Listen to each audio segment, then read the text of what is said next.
Bibili kami ng Pan-Bisaya. Ayan. Bisaya ba? Bago? Ito kopi. Kopi to kakao. Torta. Init pa ang tinapay. Cheese bread. Tinalay. Ngayon kayo sabi mo. Ayun, pandikoko. Munggo. May munggo flavor na rin sila. Tagay mo yan lang. Ganyan siya lutuin. Oh. Yung kanilang lutuan. Sa loob.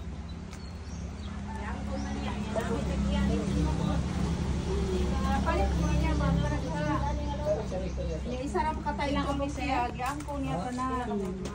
Ganyan siya gawin. Cheese bread. Cheese bread. Okay, timbang pala yung ano. Yung torta. Para pare-pareho ang ano, ang laman. Ganyan pala siya. Para pare-pareho yung size. Yung paggawa ng torta. Tinitimbang para pare-pareho ng ano, size. Ano? Yung cheese bread.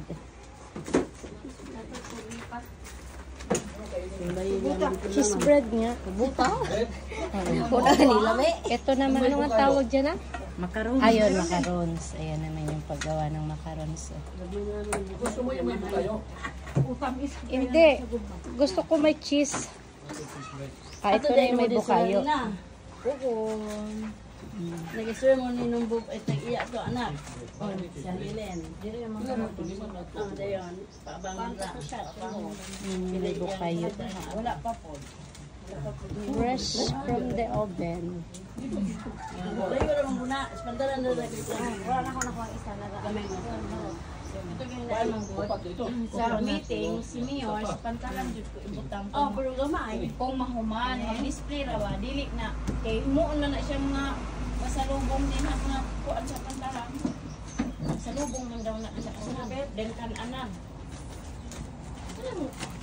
Friends, kaning dire. Dugay pa na.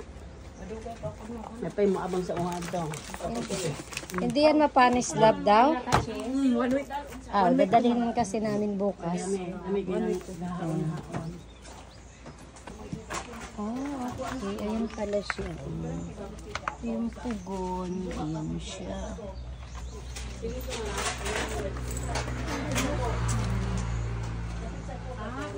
Ang gamit nila ano pa rin, kahoy. Tapos dito yung linga sa ibabaw. Oh. Ano pa siya? Yung old oven pa. Hindi siya gas, kahoy pa siya. Pugon.